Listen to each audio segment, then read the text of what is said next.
का तड़का।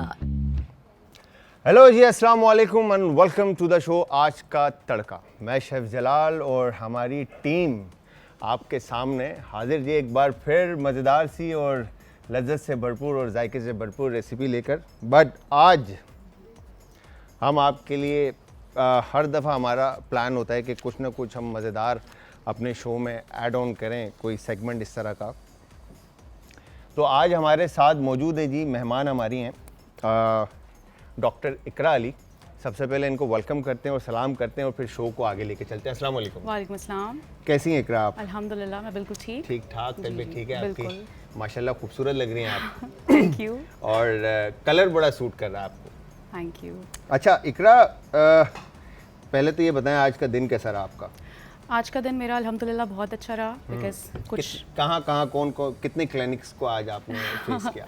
आज क्लिनिक्स तो मैंने नहीं करे, लेकिन आज मेरे कुछ कॉम्पिटिशन्स थे, रिसर्चेस थी, उसमें मुझे प्राइज़ मिला है, सेकंड प्राइज़ मिला है, बेस्ट ट्रेनी का अवार्ड मिला है। सो आज का दिन मेरा बहुत अच्छा रहा। क्या बात है। तो डॉक्टर इकरा अली जो है बेसिकली बाय प्रोफेशन जो है ये डेंटिस्ट हैं। और मेरा पहला सवाल इकरा आपसे ये है कि डॉक्टर और डेंटिस्ट, अच्छा यूजुअली जो हम जब फैमिली फ्रेंड्स में बैठते हैं तो ऐसे दोस्त यार मिलते हैं तो वो कहते हैं कि डेंटिस्ट जो है वो डॉक्टर नहीं होता। ओके। और आपको क्या लगता है? यार ये तो अब आपके ऊपर है, आप अच्छा, बताएंगे तो जो आप बोलेंगे वही। ये एक बहुत ज़्यादा मिसकॉन्सेप्शन है। देखिए, एक डॉक्टर है, उसने एमबीबीएस कंप्लीट किया, एमबीबीएस करने के बाद वो एक स्पेशलाइजेशन करेगा किसी भी एक चीज़ में, एक में। कोई भी हार्ट स्पेशलिस्ट हड्डी का डॉक्टर नहीं बन सकता। इसी तरह अगर कोई हड्डी का डॉक्टर है तो वो हार्ट को ट्रीट नहीं कर सकता। सिमिलरली जिस तरह के एमबीबीएस भी एक ही फील्ड में स्पेशलाइजेशन करते हैं, सिमिलरली डेंटिस्ट भी ओरल कैविटी में स्पेशलाइजेशन करते हैं। तो क्या मतलब हम भी वही सब कुछ पढ़ते हैं जो वो पढ़ते हैं। तो डॉक्टर ही ऑफ कोर्स, बिल्कुल। ये गलत परसेप्शन जो है ना लोग सेट कर रहे हैं। हमने भी बहुत मेहनत की है। हाँ, बहुत मेहनत की है। की क्या बात है, क्या बात है। और अभी अच्छा भी कर रहे हैं। आप बताएं कि अब जो हमारे लोग हैं इस वक्त देख रहे हैं, अच्छा आप में से कोई भी अगर दांतों के और गम्स के, टीथ और गम्स के हवाले से कोई भी क्वेश्चन करना चाहता है और कोई भी सवाल आपके माइंड में है तो आप अभी इस वक्त लाइव कॉल कर सकते हैं। डॉक्टर इकरा हमारे साथ हैं और वो आपको बताएंगे कि उसका हल क्या है। ठीक है, बाकी रेसिपी की तरफ चलेंगे तो उसके साथ बताता चलूँ कि यूट्यूब के ऊपर आप ज्वाइन कर सकते हैं। आज फूड हमारे चैनल का नाम है। इसके अलावा इंस्टाग्राम, ट्विटर और फेसबुक पे आप हमें ज्वाइन करेंगे। और आज इंटरटेनमेंट, ठीक है जी। तो अच्छा, दांतों को ट्रीट करने का जो मतलब दांतों का ख्याल रखने का सबसे बेस्ट फार्मूला कहें कि तरीका कहें कि क्या है?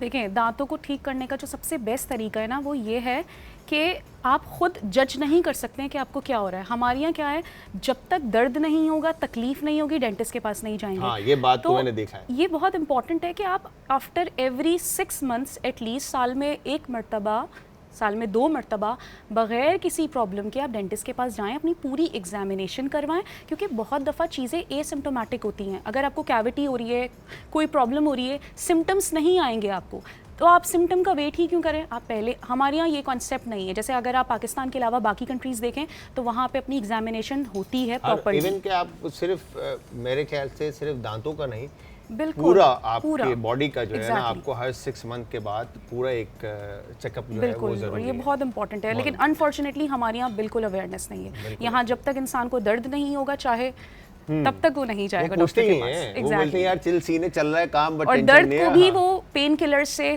जितना हो सके खुद ही घर पे कंट्रोल करके चलाते रहते हैं। और फिर जब स्टेज बिल्कुल एग्रेसिव हो जाएगी, क्रॉनिक हो जाएगी, और जब पेन किलर से भी एक कुछ क्वेश्चन नहीं और होगा। माइंड में आता है लोगों के, जो मैंने देखा है क्योंकि हम तो बॉयज़ सर्कल के अंदर जो हमारे चल रहा होता है, तो उसमें होता ये है कि जब बात होती है कि स्केलिंग कराने जा रहे हैं 6 महीने बाद, जिस तरह आपने कहा कि चेकअप, और मैंने ये भी सुना है कि हर 6 मंथ के बाद कहते हैं कि आपने स्केलिंग और क्लीनिंग ये ज़रूरी है कि आप करवाएं। तो मगर लोगों का ये एक माइंडसेट बना हुआ है कि अगर आप स्केलिंग कराएंगे तो दांत कमज़ोर हो जाएंगे। अनफॉर्चुनेटली 2023 आ गया और लोगों का ये जो कॉन्सेप्ट है ये अभी तक क्लियर नहीं हुआ है।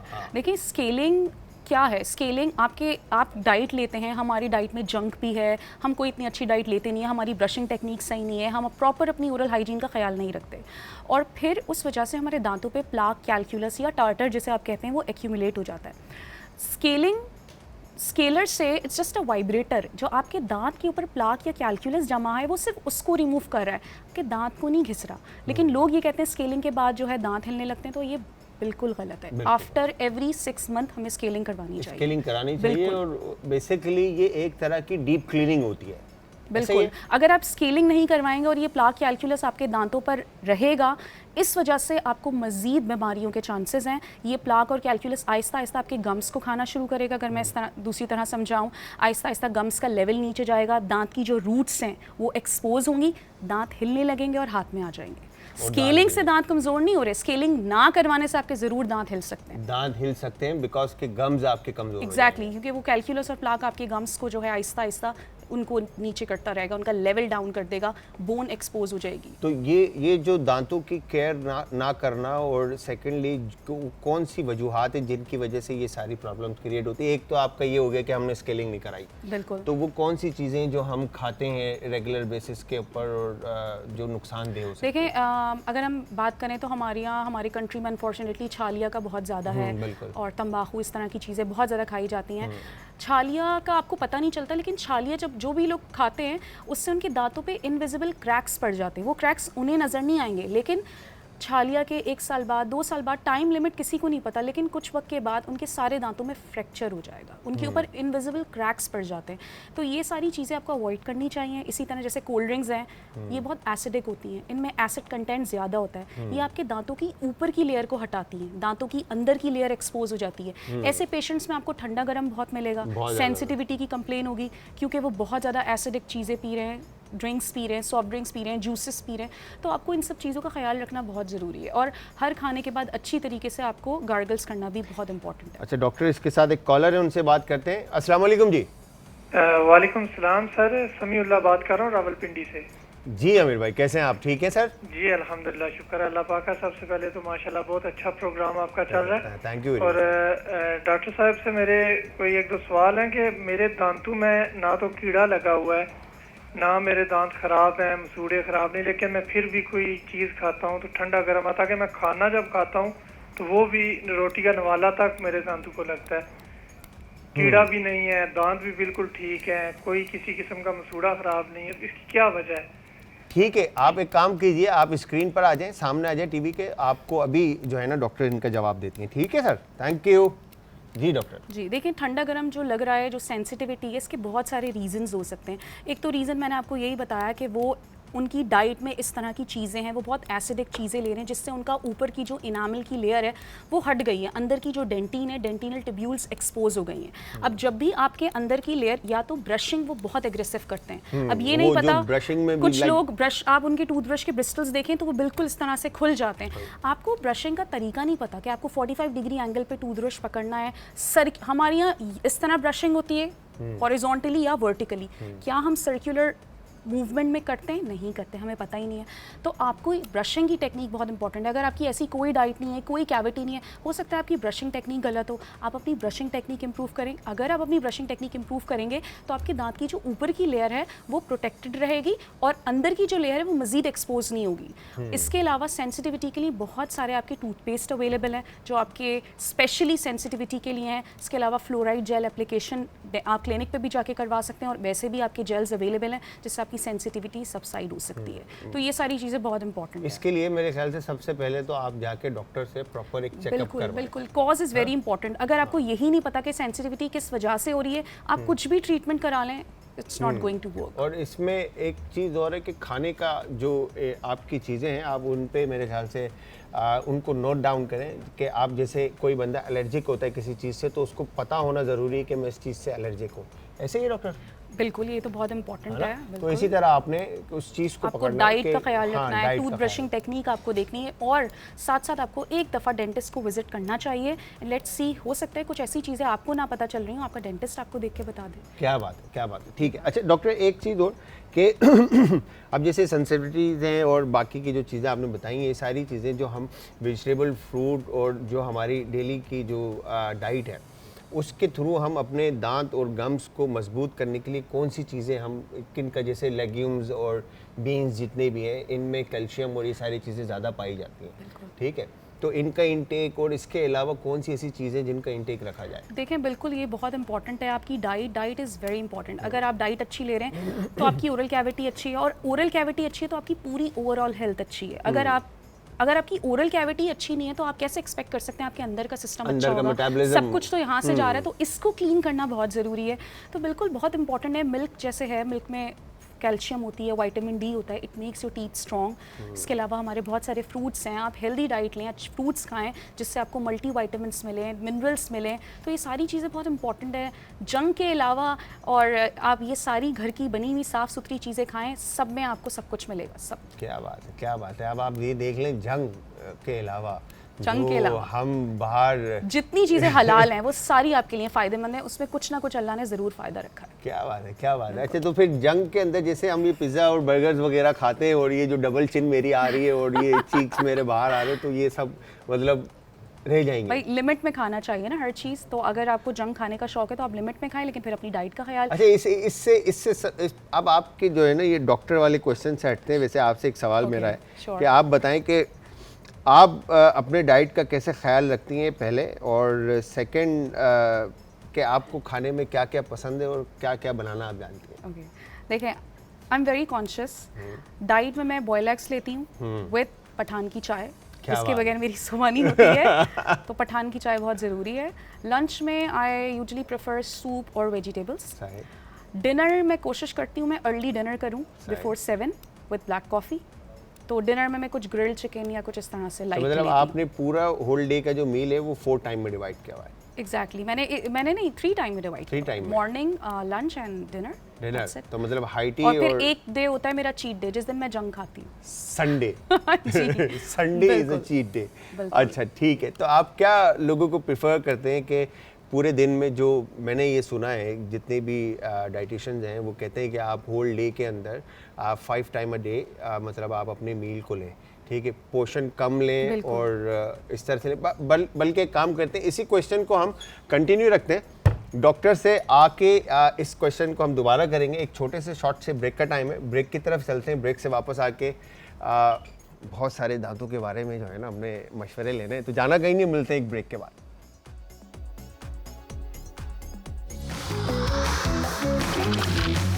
आज का तड़का। Welcome back from the break viewers. Break से वापस हमारा और आपका साथ एक बार फिर। हमारे साथ मौजूद हैं इस वक्त डॉक्टर किरण और सॉरी डॉक्टर इकरा अली। किरण मेरे मुंह से निकल के कहाँ हो तुम, आ जाओ। अच्छा जी, इकरा हमारे साथ मौजूद हैं और इकरा ने अभी कुछ क्वेश्चन के आंसर दिए और कुछ चीज़ें बताई, तो इनसे अब नेक्स्ट क्वेश्चन ये करते हैं। अच्छा, फिर मैं बताऊं आप लोगों के, अगर आप में से कोई क्वेश्चन करना चाहता है तो वो काइंडली इस नंबर पे जो स्क्रीन पे चल रहा है उस पर कॉल कर सकता है। अच्छा इकरा, एक क्वेश्चन ये है कि यूजुअली जिस तरह से हम लोगों से बातें करते हैं और लोगों से ही हम ये सारी चीज़ें सुनते हैं और हम अपना परसेप्शन और माइंडसेट बना लेते हैं कि यार ये मसाइल जो है ना होंगे, जैसे रूट कनाल, और कहते हैं कि एक दांत आपने निकाल लिया तो रूट कनाल करा लिया आपने, और तो वो बाकी के जो है दांत आपके एक एक करके गिरने लग जाएंगे। तो ये बात क्या सच है या क्या है? मतलब नहीं, ऐसा बिल्कुल भी नहीं है। देखिए, अगर एक पेशेंट आया है और उसके कैविटी हुई हुई है, ठीक है, अगर हम लेब टर्म में कहें तो कीड़ा लगा हुआ है दांत के अंदर, अगर तो वो कैविटी जिस दांत को इन्वॉल्व कर रही है उस टूथ के ऊपर तक ही है तो आपने उसकी फिलिंग करनी है, और अगर वो कैविटी अंदर तक रूट तक जा रही है उस केस में हम रूट कैनाल करेंगे। कभी कभी ऐसा होता है कि जो कैविटीज़ है ना, जो अगर किसी एक दांत में वो है कैविटी और आपने उसका ट्रीटमेंट नहीं कराया तो इसके चांसेस हैं कि आपके बाकी दांतों में भी वो कैविटीज हो सकती हैं। मतलब वो कीड़े लग जाएं, वो कीड़ा जो है वो बढ़ता जाएगा और बाकी के दांत भी बिल्कुल ऐसा हो सकता है कि अगर आप क्योंकि आप अगर आपके एक दांत में है या अगर आपके एनाटमी ऐसी है कि आपके बहुत डीप फिशर्स हैं, अगर एक दांत में कैविटी हुई है तो उसको सही करवाना बहुत ज़रूरी है। और ऐसा बिल्कुल भी नहीं है कि अगर आपने उस दांत को निकलवाया तो बाकी दांत हिल जाएंगे या बाकी दांत खराब हो जाएंगे, बिल्कुल भी नहीं। एक बीमारी मुंह के अंदर है, एक डिजीज़ मौजूद है, कैविटी है, केरीज है, आपने उसको वहीं स्टॉप कर दिया और निकाल दिया तो आपका माउथ तो हेल्दी हो गया ना, बाकी दांत कैसे कॉम्प्रोमाइज हो सकते हैं? सही बात है। तो इसके साथ इकरा एक कॉलर है, उनसे ही बात करते हैं। अस्सलाम वालेकुम जी। अस्सलाम वालेकुम। वालेकुम अस्सलाम जी। कौन है हमारे साथ और कहाँ से? शहजादी बेग। शहजादी जी कैसी हैं आप, ठीक हैं? ठीक है, आप सुनाए? फर्स्ट टाइम मैंने कॉल किया आपके शो में। थैंक यू वेरी मच, बहुत बहुत शुक्रिया आपने कॉल की। क्या कहना चाहती हैं? हाँ, मैंने इनसे बात करवा डॉक्टर साहब से। जी जी जी, सुन रही हैं वो, आप कहें। जी शहजादी, मैं आपको सुन रही हूँ। जी, वो मेरी ना छोटी बहन है, जी जी। उनकी ना अक्ल दाढ़ निकल रही है। उनकी अक्ल दाढ़ नहीं होती जो? जी जी जी जी, अक्लदाढ़। हाँ जी, वो निकल रही है। ओके। तो उसमें ना पेन बहुत होती है, वो पेन किलर खाती है तो आराम आ जाता है, फिर दर्द शुरू हो जाती है।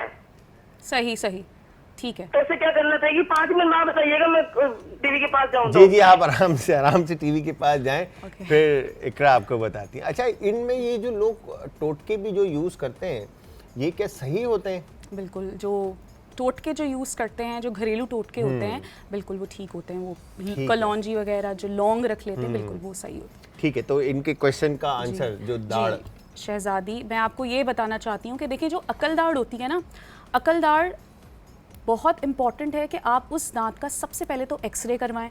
हो सकता है कि वो दांत वर्टिकली नहीं पड़ा हुआ, जो अकलदाढ़ सबसे लास्ट वाली है वो आपकी हॉरिजॉन्टली पड़ी हुई है। अगर तो वो हॉरिजॉन्टली पड़ी हुई है ना, तो ये भी हो सकता है कि इसके बराबर वाला जो दांत है वो उसको भी हर्ट कर रही हो, तो उसमें भी मसला हो सकता है।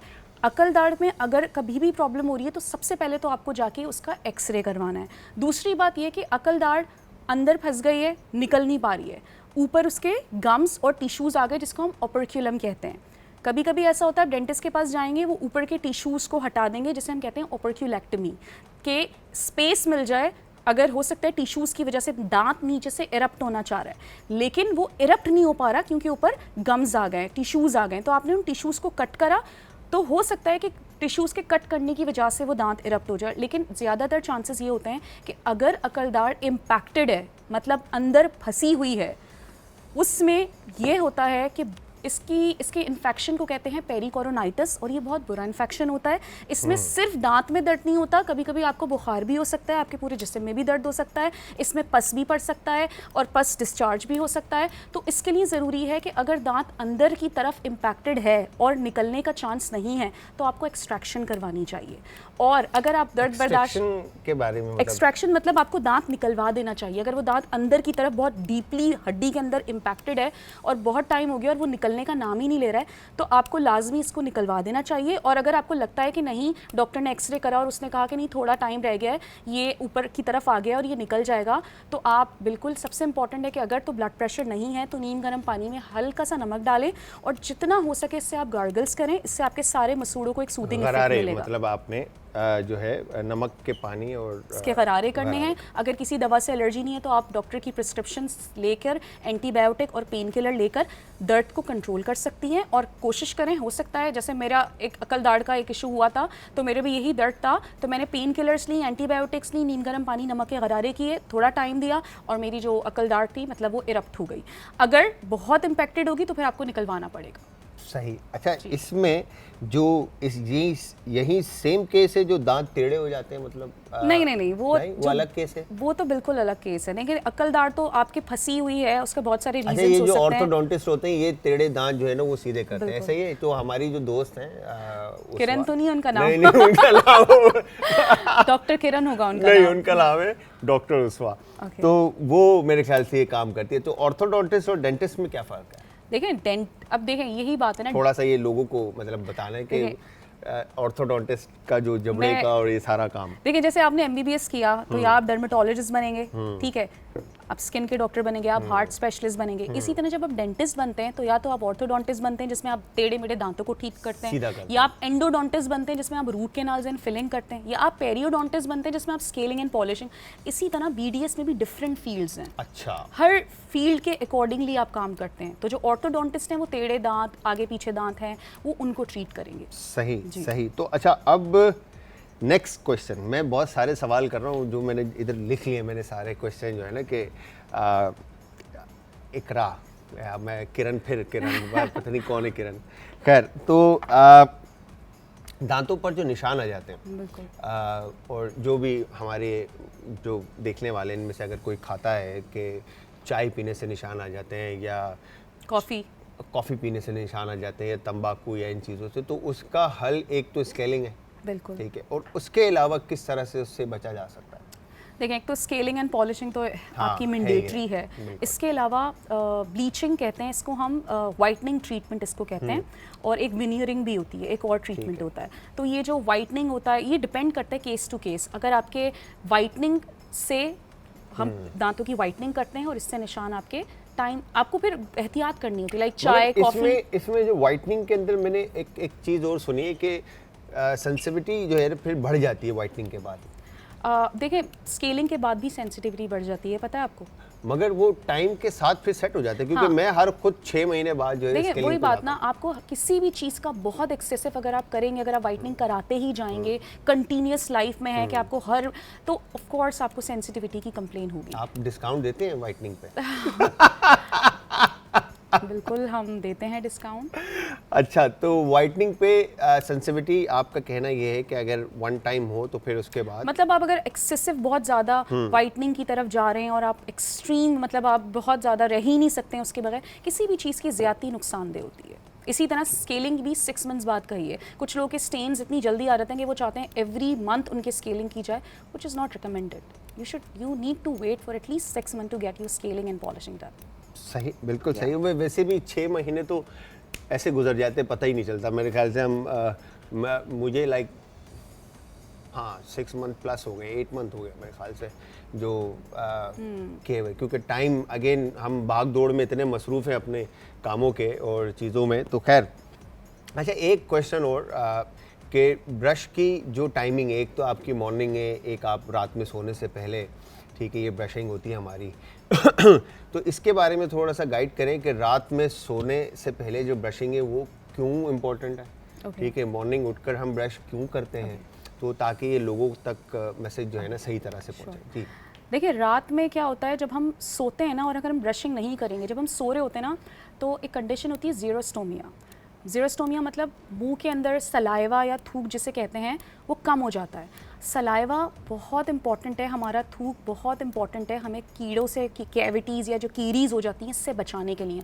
जब आप सो रहे हैं, आपके मुंह के अंदर सलाइवेशन कम हो गई है, वो वक्त होता है जिस वक्त आपके बैक्टीरियाज आपके दांतों पे अटैक करते हैं और आपको केरीज और बाकी डिजीज़ के चांसेस बढ़ जाते हैं। लेकिन अगर आप रात में ब्रशिंग करके सो रहे होंगे तो आपके मुंह का एनवायरनमेंट ऐसा होगा कि बैक्टीरियाज एक्टिव नहीं हो पाएंगे। तो ब्रशिंग रात के वक्त करनी बहुत ज़रूरी है, बहुत ज़रूरी। मतलब इस बात को सुनने के बाद, वैसे वो अगेन घर पे अम्मी और जो घर पे जो बड़े होते हैं वो बच्चों को डराते हैं और रात को ब्रश करने की आदत जो है ना वो डालते हैं, बट जो लोग नहीं करते हैं वो इस बात को सुनने के बाद मेरे ख्याल से रात में ब्रश करके ज़रूर सोएंगे। बिल्कुल। और एक चीज़ और है, वो ये कि बहुत सारे लोग रात में करके सोते हैं और फिर सुबह उठकर वो ब्रशिंग करते हैं, देन वो ब्रेकफास्ट करते हैं। ये गलत कॉन्सेप्ट है। रात में आप ब्रश करके सोए हैं, आप सुबह उठें, अच्छा सा गार्गल्स करें, ब्रेकफास्ट करें, एंड ब्रेकफास्ट के बाद ब्रशिंग करें। ब्रेकफास्ट से हमारे यहाँ यूजली क्या होता है, जल्दी जल्दी सुबह ब्रशिंग की, ब्रेकफास्ट की और निकल गए, तो ये गलत है।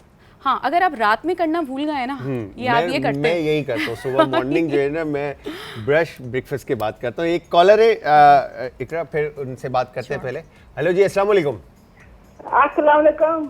वालेकुम अस्सलाम जी, कौन है हमारे साथ? यास्मीन बेग। दोबारा कहिएगा। यास्मीन बेग। यास्मीन बेग, कैसी हैं मैम आप, ठीक हैं? हाँ, अल्लाह का शुक्र है जी, क्या कहना चाहती हैं? ठीक है जी। आप कह रहे हैं कौन सी उम्र में अकलदार निकलती है? दोबारा कहिएगा। कौन सी उम्र में अकलदार निकलती है? कौन सी उम्र में कौन अकलदार सी है? उम्र में अकलदार निकलती हाँ है? जी। ठीक है, और कोई क्वेश्चन है आपका? नहीं, और कुछ नहीं है। ठीक है Yasmeen Baig, thank you very much. अभी आप स्क्रीन पर आ जाएं, आपको बता देते हैं। Thank you. ये तो बड़ा इंटरेस्टिंग सा क्वेश्चन है कि देखिए, मैं एक जवाब ये दूंगी। मैं आपको ये तो बता सकती हूँ कि जो हमारी पहली दाढ़ है, जिसको हम फर्स्ट पोलर कहते हैं, वो हमारी 6 इयर्स की एज पे निकलती है। लेकिन जो हमारी अकल दाढ़ है ना, ये केस टू केस वेरी करता है।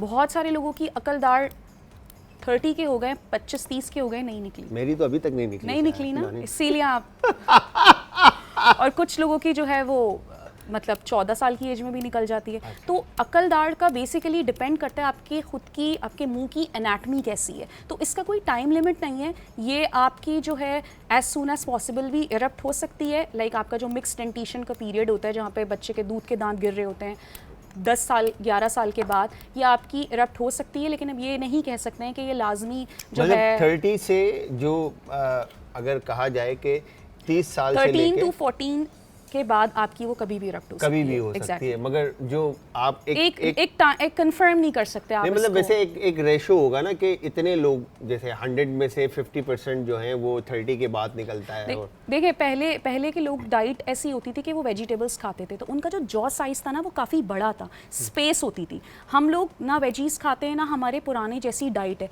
तो हमारा जॉ साइज भी छोटा है। तो जब जॉ साइज छोटा है ना तो थर्ड मोलर को जो अकल दाढ़ है उसे जगह ही नहीं मिल रही है इरप्ट होने की, इसलिए वो मेजॉरिटी 99% हमारे यहाँ जो है ना अकल दाढ़ के बड़े मसले हैं वो इरप्ट ही नहीं हो पा रही। तो जॉ साइज भी छोटा है, ऊपर से उसकी एनाटमी पे भी डिपेंड करता है कि वो किस तरह से है।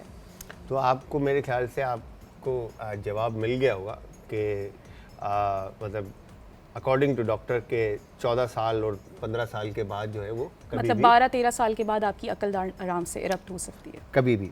अच्छा जी, फिर इसके बाद जो एक क्वेश्चन और बैठता है कि स्पेसिंग जो हो जाती है, ठीक है, लोग खाते हैं और उनके गम्स को जो है खाना हिट करता है। बिल्कुल। देखें बहुत सारे लोगों के दांतों के दरमियान स्पेस क्रिएट हो जाती है और उस स्पेस के अंदर खाना भी फंसता है, ठीक है। अब वो इस जगह पे बहुत इंपॉर्टेंट है कि आप डेंटल फ्लॉस का इस्तेमाल करें। अच्छा, लोग टूथपिक का इस्तेमाल करते हैं जो कि मेरे ख्याल से बहुत खतरनाक है। टूथपिक से आपको गम्स का ट्रॉमा होता है और इट्स वेरी डेंजरस। टूथपिक कभी यूज़ नहीं करनी चाहिए। और टूथपिक इस्तेमाल करने के भी जो तरीका है ना वो टूथपिक आपको इस्तेमाल ही नहीं करनी चाहिए। मैं तो कभी किसी को रिकमेंड ही नहीं करती हूँ। डेंटल फ्लॉस एक धागा होता है, यूट्यूब पे आप वीडियोस देखते हैं, अब तो हर किसी के पास मोबाइल फ़ोन है, किस तरह से आप डेंटल फ्लॉस, वो जो एक धागा मिलता है किसी भी फार्मेसी से आप लें। अच्छा, वो धागा देखा जाए ना तो वो फिश डोर की तरह होता है बट पतला होता है बहुत। वो होता किस चीज़ का है? अब उसके डिफरेंट मटेरियल्स होते हैं, वो डिफरेंट उसका बना होता है। तो ये आप अपने हिसाब से देख लें, फार्मेसी पे जो भी अवेलेबल है, इससे कोई इशू नहीं है। लेकिन आपको यूज़ करना है प्रॉपर उसको इंटरडेंटली। और इंटरडेंटल टूथब्रशेस भी आते हैं दांत के दरमियान, तो वो स्पेशली जो है वो बने ही इसलिए कि आपके दांत के दरमियान जितनी स्पेसिंग है आप उसको करें। और जो ऑर्थो ट्रीटमेंट होता है जब ब्रेसेस वगैरह लगते हैं उसमें भी आपके स्पेशली इंटरडेंटल ब्रशेस आते हैं, क्योंकि ब्रेसेस लगे हुए तो आपके किस तरह से आप ब्रश करेंगे। तो छोटे साइज के ऐसे ब्रशेस आते हैं कि वो आराम से दांतों के दरमियान चले जाएं और आपकी डीप क्लीनिंग हो जाए। और फ्लॉस का ये है कि आपने एक ले लिया तो वो आराम से आपका जो है ना 15-20 दिन, महीना, एक, मतलब बल्कि इससे ज़्यादा निकल जाता है टाइम, और कोई महंगा भी नहीं है। यहाँ तो लोग ब्रशिंग पहले प्रॉपर कर लें, अच्छे से कर लें, फिर फ्लॉस का इस्तेमाल करें भी करें। बिल्कुल ठीक है। तो इकरा, आप यकीन जानिए कि टाइम का पता नहीं चला और टाइम कैसे गुजरा आपके साथ। और यहाँ पे ब्रेक का टाइम है, आपसे इजाज़त चाहेंगे, बट जाते जाते मैं कहूँगा कि कोई मैसेज अगर आप देना चाहें तो। बिल्कुल, मैं ये मैसेज देना चाहती हूँ कि प्लीज़, अगर ज़रूरी नहीं है कि आपको कभी दर्द हो तभी आप विज़िट करें। आप घर में जितने भी लोग हैं सबकी डेंटल एग्ज़ामिनेशन बहुत ज़रूरी है। साल में एटलीस्ट एक मरतबा आप प्रॉपर डेंटिस्ट के पास जाएं और अपनी कंसल्टेशन ज़रूर करवाएं। आपको प्रॉब्लम है या नहीं, but you need to visit dentist. Thank you very much doctor, thank you. बहुत अच्छा लगा और आपका आने का और कीमती वक्त निकालने का शुक्रिया। फिर इंशाल्लाह आपसे जल्द हमारे शो में ही दोबारा मुलाकात होगी, ठीक है जी। तो व्यूअर्स, यहाँ पे एक शॉर्ट से ब्रेक का टाइम है, ब्रेक पे जाएंगे, ब्रेक से वापस आके रेसिपी की तरफ जाएंगे। तो जाना कहीं नहीं, मज़ेदार सी कौरमे की रेसिपी है और आलमंड राइस की। तो मिलते हैं एक शॉर्ट से ब्रेक के बाद।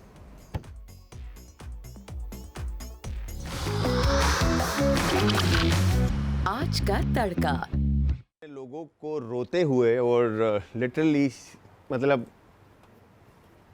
पेन किलर इंजेक्शंस लगाते हुए देखा है कि इस कदर, इस लेवल पे वो पेन होता है।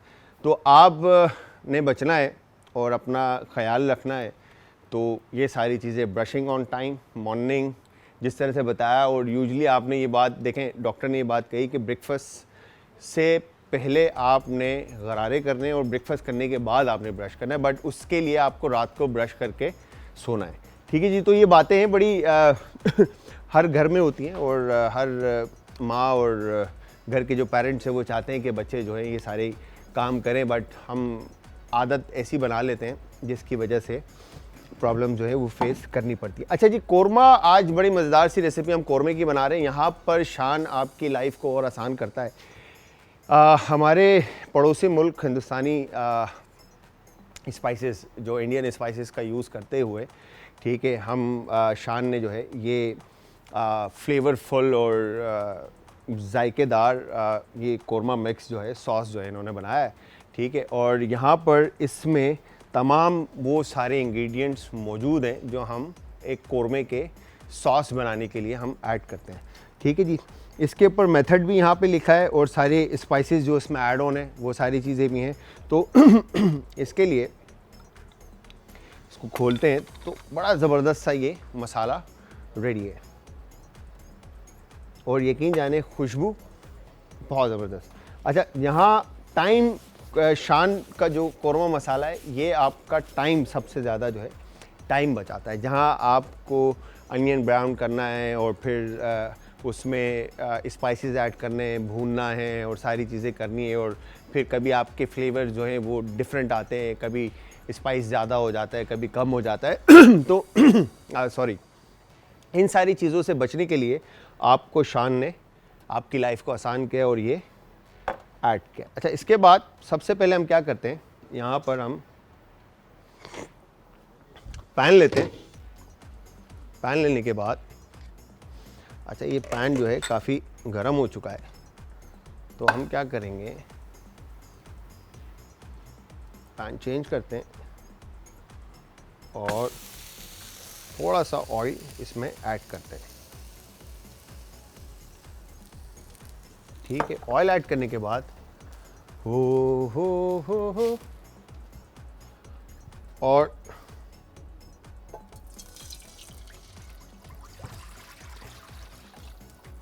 चावल बॉईल करने के लिए हम साइड पे पानी भी रख देते हैं ताकि साथ साथ पानी भी बॉईल होता रहे। अच्छा, ऑयल ऐड करने के बाद अब इसमें गार्लिक और जिंजर, अदरक और लहसुन का पेस्ट हमने ऐड कर दिया, ठीक है। इतनी क्विक और इजी रेसिपी है कि जस्ट आपने चिकन कुक करना है और समझ लें कि कोरमा आपका रेडी है, ठीक है जी। यहाँ पर हमने अदरक लहसुन का पेस्ट ऐड करने के बाद आप चाहें तो कोरमा मिक्स पहले ऐड कर दें और उसके बाद आप चिकन ऐड कर दें, और चाहें तो आप फर्स्ट चिकन को पका लें, मुर्गी को, और फिर उसके बाद आप इसमें कोरमा मिक्स ऐड कर दें। ये आप पर टोटली डिपेंड करता है, ठीक है। ये हो गया डन।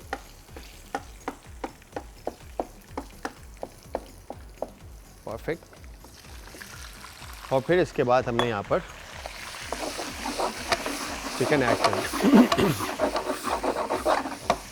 चिकन ऐड करने के बाद अब हमने इसको पकने के लिए, ताकि गार्लिक और जिंजर का फ्लेवर जो है अच्छे से, खुशबू, जायका वो मीट में इन्फ्यूज़ हो जाए। वंस वो गार्लिक और जिंजर मीट के साथ जुड़ता है, फिर इसमें हमने कोरमा मिक्स ऐड करना है। अच्छा, दही कोरमे के अंदर एक चीज़ हमेशा याद रखिएगा कि जब आप कोरमा बनाते हैं तो कोरमे के अंदर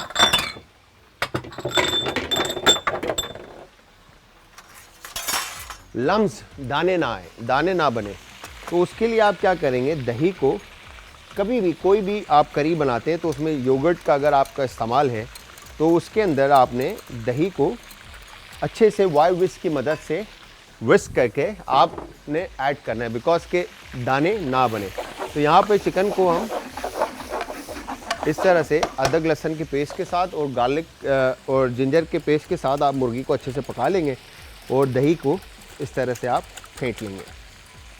कोई मसाला नहीं ऐड होगा, चाहे वो गरम मसाला हो, चाहे वो लाल मिर्च, क्रश चिली, जो रेड क्रश चिली है, रेड चिली पाउडर है, ठीक है जी, क्यूमिन पाउडर है, कोरिएंडर पाउडर है और टर्मिक पाउडर है। तो कोई भी मसाला आपने नहीं ऐड करना, ये जस्ट कोरमा सॉस जो है आप इसमें ऐड करेंगे और आपका कोरमा रेडी है।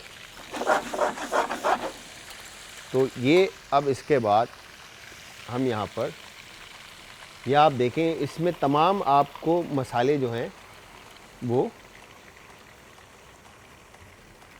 नज़र आएंगे, जो साबुत गरम मसाले हमने ऐड किए हैं। ठीक है, इस तरह से।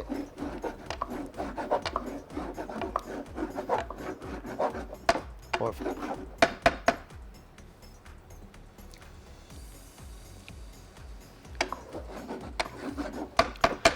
वाह, मतलब बेहतरीन फ्लेवर ऑफ इसमें जो अरोमा है कार्डमम का, स्टार एनाइंस और सिनेमन का एक अलग से जो एक शार्प फ्लेवर होता है वो इस वक्त कोरमे के अंदर आ रहा है। फिर इसके बाद एक बॉईल दे के इसमें कोरमे को, ठीक है, इसमें हम नमक हस्बे जायका ऐड करते हैं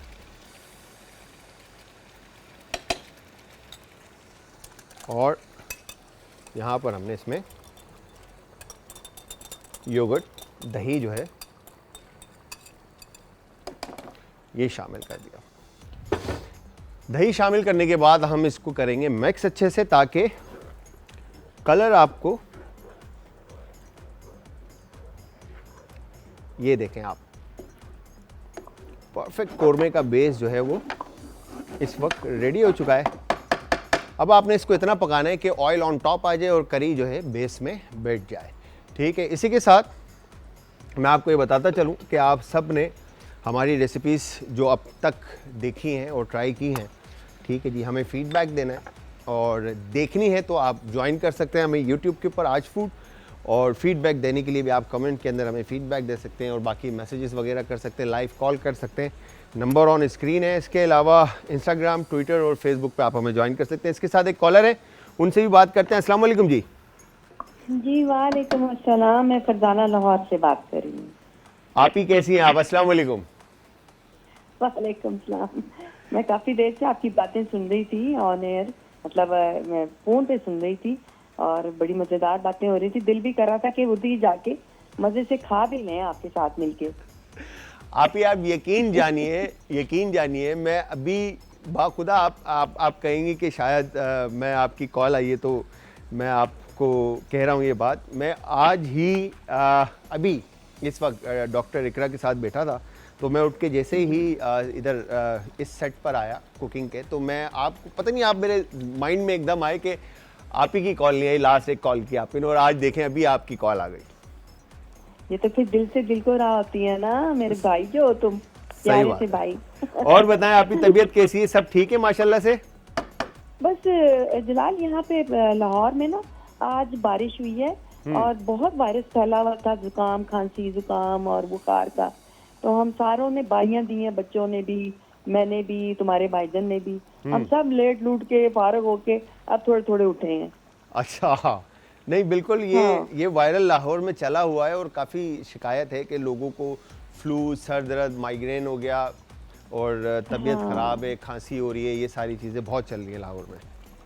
तो मैं तो वो देखे ना, बेचारी खवातीन तो फिर डिटाई करती हैं ना, उनको काम भी करने होते हैं, चाहे कितनी मर्जी तकलीफें हो, परेशानियां हो, जुकाम बुखार हो, लेकिन हमें तो उठना पड़ता है, हमें तो करना पड़ता है ना। बिल्कुल ऐसा ही है, बिल्कुल ऐसा ही है। एक बात जलाल, मैंने आपसे पूछनी थी कि आपने सब कुछ रेडीमेड चीजें डाली हैं और लाजमी बात होगी कि इसका टेस्ट भी बहुत अच्छा होगा जी, लेकिन एज ए शेफ अगर मैं आपसे आपकी राय लूं कि जिस तरह हम खवातीन घर में खाना बनाती हैं और वो जो हमारे जो खड़े मसाले और पिसे हुए मसाले जो हम इस्तेमाल करती हैं वो ज्यादा बेहतर होते हैं या ये रेडीमेड मसाला जो है वो ज्यादा बेहतर होता है?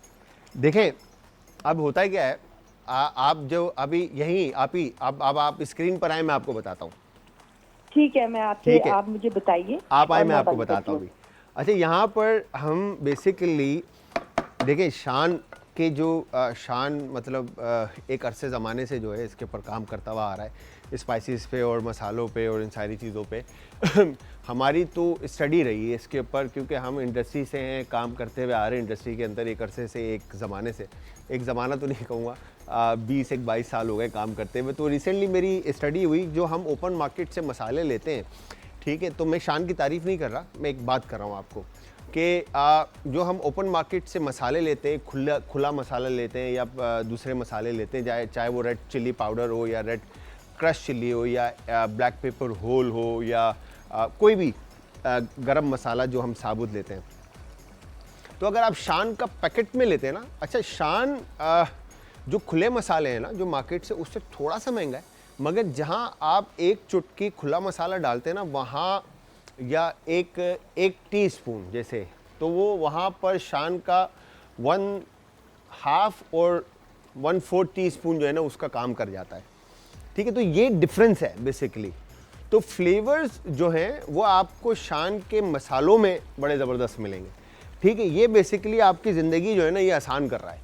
ठीक है, इसमें कोरमे के अंदर आपको वही फ्लेवर जो घर में आप इतनी मेहनत करके बनाते हैं, तो ये शान का जो है ये तमाम इसके अंदर प्रीमिक्स जो है, इसमें जो स्पाइसेस हैं वो इंडियन स्पाइसेस हैं, सारे इंडियन स्पाइसेस के साथ जो है कोरमा मिक्स बना हुआ है, जो कि आपको एक प्योर इंडियन जो ट्रेडिशनल जो एक मुग़ल दौर के जो कोरमे बनते आ रहे हैं उसका फ्लेवर ये आपको जनरेट करके दे रहा है।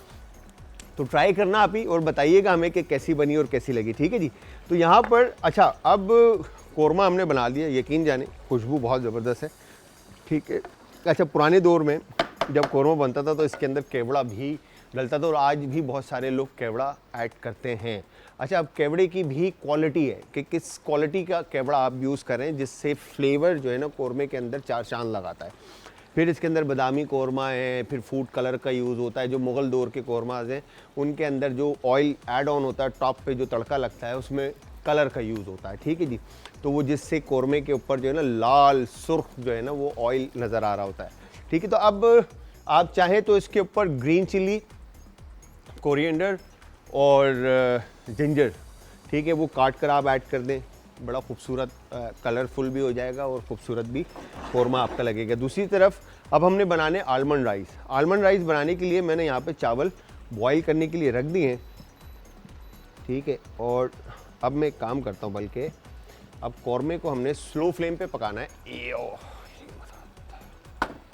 इस तरफ लेकर आते हैं और ये आगे इस तरफ। ठीक है जी, और ये हो गया डन। चावल में आपने पानी के साथ ऑयल ज़रूर ऐड करना, लास्ट टाइम जिस तरह से मैंने आपको बताया था। ठीक है, और उसके बाद यहाँ पर आप इसमें ऐड करेंगे सॉल्ट टू टेस्ट, नमक। ठीक है, और उसके बाद चिकन क्यूब्स, ताकि चावल में फ्लेवर जो हैं वो अच्छी तरह से आ जाएं।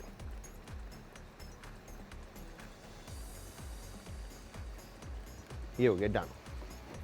ठीक है, अब मैं आपको एक दफ़ा, अच्छा अब इसमें एक जेस्टी फ्लेवर,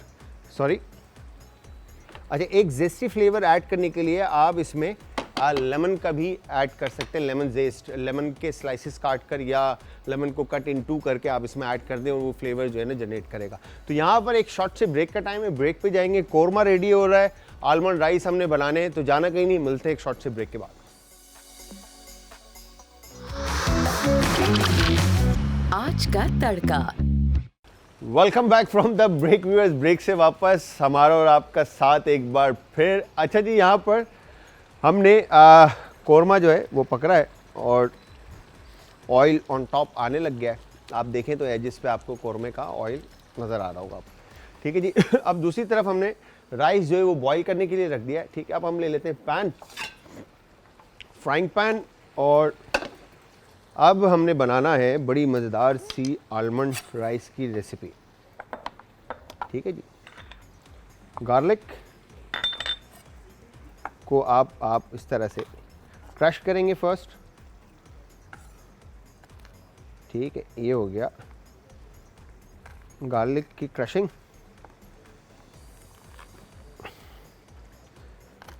और इसके बाद आप इसको कर देंगे फाइन चॉप।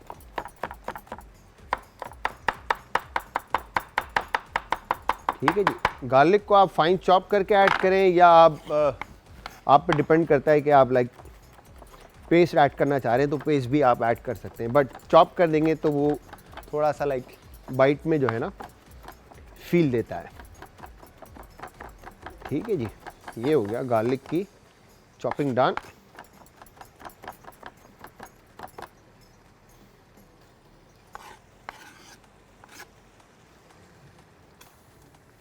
इस तरह से, और इसके बाद यहाँ पर जिंजर भी जो है आपने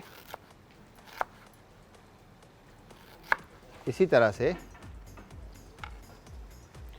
फाइन स्लाइस काटा और फाइन स्लाइस काटने के बाद जूलियन और फिर इस तरह से आप इसको चॉप कर देंगे। ये हो गया डन। ठीक है, और फिर हम इसमें ऐड करते हैं कुकिंग ऑयल। ये हो गया डन, परफेक्ट। इसको अच्छे से आपने मिक्स किया।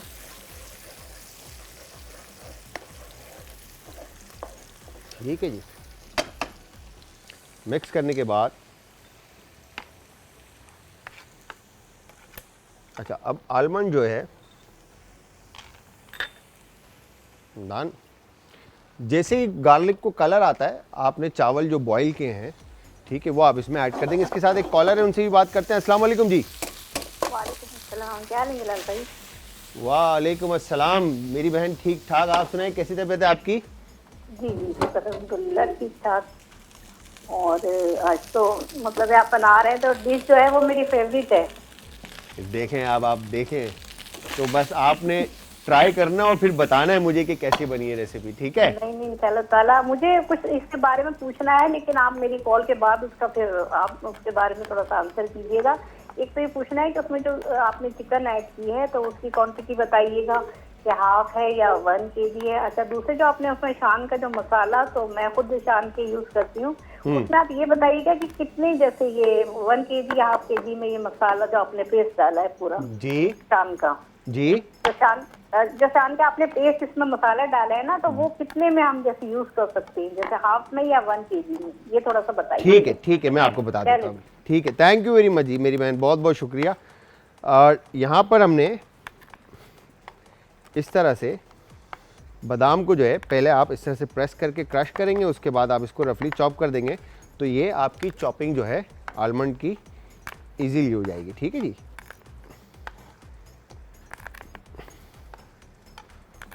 और मैं आपको बता देता हूँ अभी। अच्छा, वैसे तो आप जब बोतल बाय करेंगी, ख़रीदेंगी, तो इसके बोतल के बैक साइड पे सारी चीज़ें लिखी हुई हैं और हमने जो चिकन यूज़ किया है वो तकरीबन हाफ kg है। ठीक है जी, आप kg के करीब कौरमे के अंदर इसको इजीली यूज़ कर सकते हैं। ठीक है, यहाँ पर हमने इस तरह से बादाम लेकर, ठीक है, ये ऐड कर दिया इधर, और इसके बाद इसमें हम थोड़ा सा चिकन क्यूब्स ऐड करते हैं। ठीक है, ये हो गया डन। फिर पेपर, क्रश पेपर,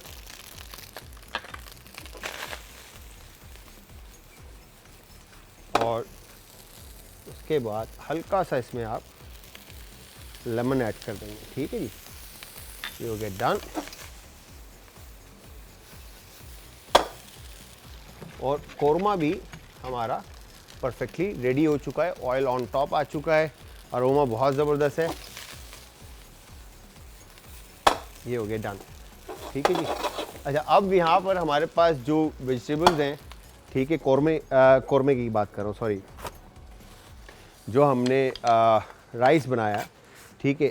अच्छा, ये प्लेन आलमंड के साथ ब्राउन अनियन हम इसके अंदर यूज़ करेंगे। ठीक है, तो ये ब्राउन अनियन मेरे पास है यहाँ पर मौजूद। ठीक है, ये हो गया डन। अब इसमें आप जो वेजिटेबल ऐड करना चाहते हैं, ठीक है, अब जैसे शिमला मिर्च मेरे पास यहाँ पर है, ठीक है, और अगर आप इसमें कैरेट यूज़ करना चाहते हैं या ग्रीन अनियन बहुत ज़बरदस्त लगेंगी इसके साथ, ठीक है, तो ग्रीन अनियन का आप इसमें यूज़ कर सकते हैं। ठीक है, तो उसके बाद यहाँ पर इस तरह से आप इसको फाइन जूलियन काट लें। ठीक है, और उसके बाद इस तरह से लेकर इसको फाइन चॉप कर लें। ये हो गया डन।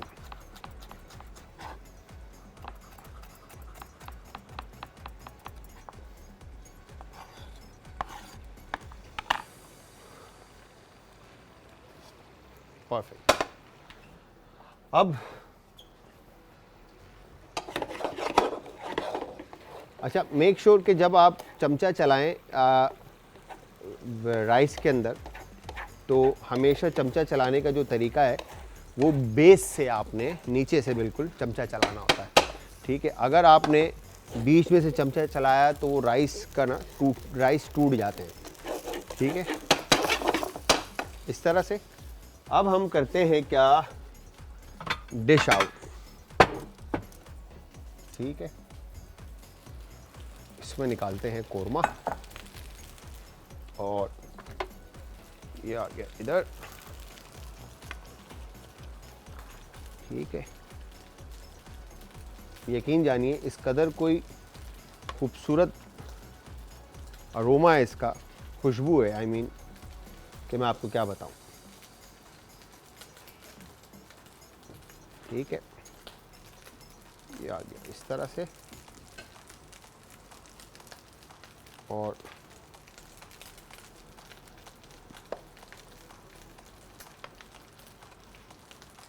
ये डन। और साथ साथ चावल जो है, फिर आप कोरमे को नान, ताफ्तान और जिस चीज़ के साथ भी आप इसको सर्व करना चाहते हैं, आप इसको सर्व कर सकते हैं। Get done.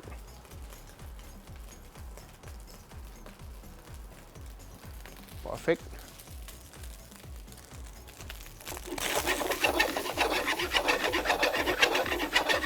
ये हमारे चावल भी जो है वो रेडी हो चुके हैं। अच्छा, लेमन का एक वेज आप काट कर कोरमे के ऊपर गार्निश के तौर पे आप रख दें, इस तरह से, ठीक है। और मिंट लीव्स और ये ग्रीन चिलीज,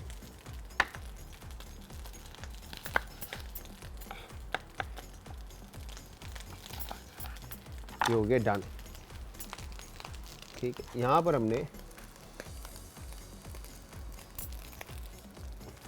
इस तरह से ग्रीन चिली जो है वो गार्निश के तौर पे रख दी, और ये मिंट लीव्स जो है आपने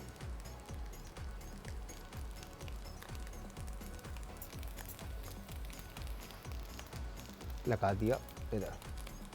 तो ये हमारी मज़ेदार सी शान के कोरमे की रेसिपी जो है वो रेडी हो चुकी है, ठीक है, डन। अच्छा जी, अब बारी है राइस की।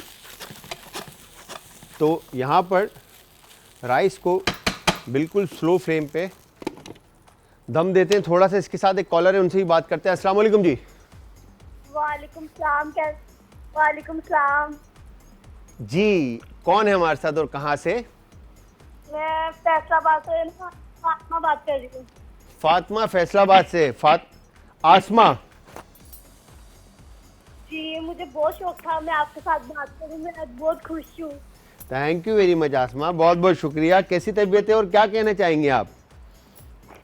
मैं बिल्कुल ठीक, मुझे आप बहुत अच्छे हैं। मैंने आपको पहली मर्तबा मसाला टीवी पे देखा था। अच्छा, आप कोई फरमाइश है आपकी आसमा? जी जी जी, क्या फरमाइश करेंगी? मैं ये कहना चाहूंगी कि आप अच्छी अम्मी सालन वाली बनाना सिखा दें। ठीक है आसमा, डन डन। मैं इंशाल्लाह आपकी फरमाइश जल्द पूरी करूंगा, ठीक है। और मैंने पहली मर्तबा आपको एडम शेफ में पूछा था। जी, सबसे पहले मैंने आपको ना वहाँ देखा था एडम शेफ। जी जी जी जी जी जी जी जी जी जी, thank you very much Asma, बहुत बहुत शुक्रिया। अच्छा जी, यहाँ पर हमने राइस को जो है ना प्रेजेंट करना है, और राइस हो गए दम पे। अच्छा, अब राइस के साथ आप ग्रीन अनियन, जिस तरह मैंने आपको बताया कि आप कोई भी वेजिटेबल आलमंड के साथ, बट जो आलमंड का क्रंच है वो आपको ज़्यादा फ्लेवर देगा और ज़्यादा फील देगा कैरेट के साथ और ग्रीन अनियन के साथ। चाहिए फिर इसके बाद इसमें महंगी थोड़ी सी वेजिटेबल्स पड़ जाती हैं, वो बेल पेपर है, एस्पैरागस है, ठीक है, ये वाली वेजिटेबल्स ऐड करना। बट जो हमारे पास है उसमें शिमला मिर्च है, ठीक है, जो हरी वाली, और फिर ग्रीन अनियन है और कैरेट है। इवन कि आप इसमें ब्रोकली भी ऐड कर सकते हैं, तो वो ब्रोकली भी बड़ा ज़बरदस्त आपको फ्लेवर इसमें जनरेट करेगा। तो यहाँ पर हम इसको दम देते हैं, और जब तक थोड़ा सा ये अच्छे से कुकड होता है, एक छोटा सा लास्ट ब्रेक लेते हैं। ब्रेक से वापस आएंगे, आकर इसको प्रेजेंट करेंगे और आपको दिखाएंगे। तो तब तक आप सबने हमारे साथ रहना है, जाना कहीं नहीं, मिलते हैं एक ब्रेक के बाद।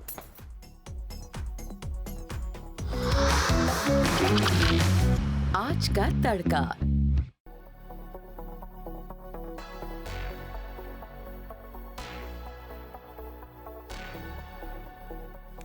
Welcome back from the break viewers. Break से वापस हमारा और आपका साथ एक बार फिर।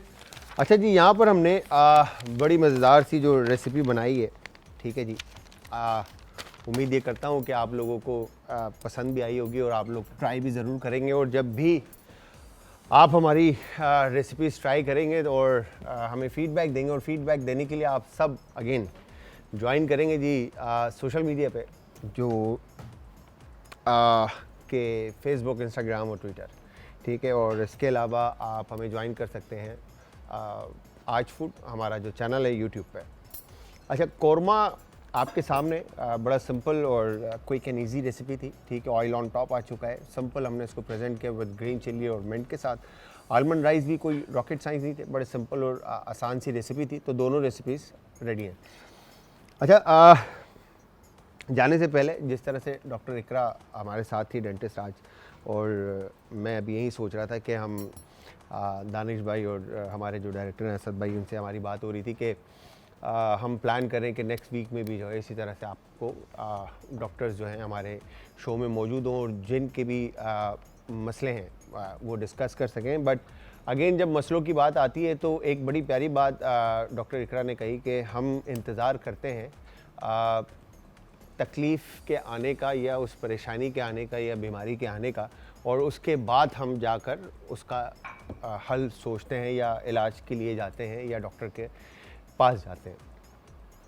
तो अगर तो डॉक्टर ख़ुद ये कहते हैं कि आपने हर 6 मंथ में और साल में एक दफ़ा आपने ज़रूर अपना चेकअप कराना है, अपनी ट्रीटमेंट करनी है, तो वो लाजमी है, लाजम है, ठीक है। तो कोई रॉकेट साइंस ऐसा, अच्छा मैं मानता हूँ महंगाई है और ख़र्चा है, बट अगेन जान से बढ़कर कुछ भी नहीं है। जान है तो जहान है, और पैसा कमाना है तो अपने ऊपर ख़र्च होगा, आप सेहतियाब रहेंगे, आप ठीक रहेंगे तो आप अच्छा और पैसा कमा लेंगे। बट अगर आप ही मसले में रहेंगे तो हम मेरे ख्याल से कमाने के काबिल भी नहीं रहेंगे, और जो रिस्पॉन्सिबिलिटीज़ हमारे कंधों पे हैं हम उनको भी पूरा नहीं कर पाएंगे, ठीक है। अगर हम ये सोच रखते हैं कि यार मेरे घर की रिस्पॉन्सिबिलिटीज़ ज़्यादा हैं तो मैं उनको फुलफ़िल करूं किसी तरह से, बट उस रिस्पॉन्सिबिलिटी को फुलफ़िल करने के लिए आपका सेहतियाब रहना और सेहतमंद रहना बहुत ज़रूरी है।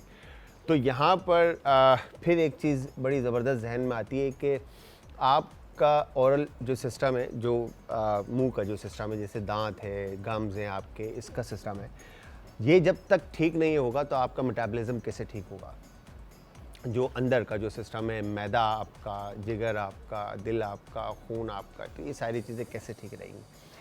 हम अगर अच्छे से चबा नहीं सके, हम अच्छे से खा नहीं सके, तो आपके मैदे को ज़्यादा मेहनत करनी पड़ेगी, ज़्यादा क्या कहेंगे कि एफ़र्ट लगानी पड़ेगी कि वो आपके खाने को हज़म करे, ठीक है। अगर आपने देखा होगा कि एज ग्रुप में आके लोग जो हैं, बड़ी एज में आके लोग शोरबे पे आ जाते हैं और रोटी डुबो के खा रहे होते हैं। इवन के कॉन्स्टिपेशन के जो पेशेंट्स हैं उनको भी डॉक्टर ये बात कहते हैं कि आप नरम ग़िज़ा का इंटेक ज़्यादा रखें, ठीक है, पानी में डुबो के या शोरबे में डुबो के, या आप दलिया खाएं या आप वो चीज़ें खाएं जिनसे आपका कॉन्स्टिपेशन का प्रॉब्लम सॉल्व हो।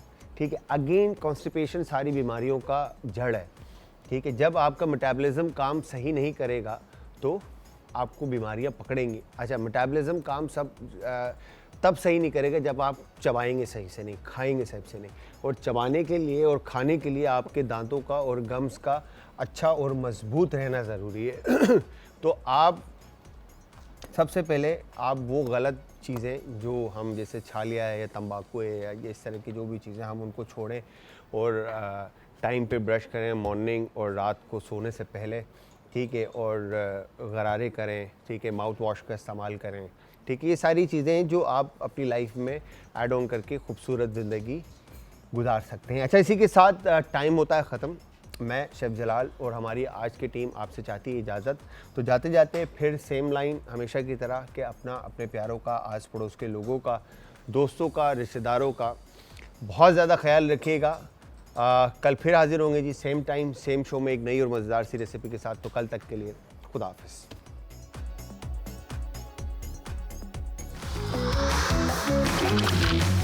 आज का तड़का।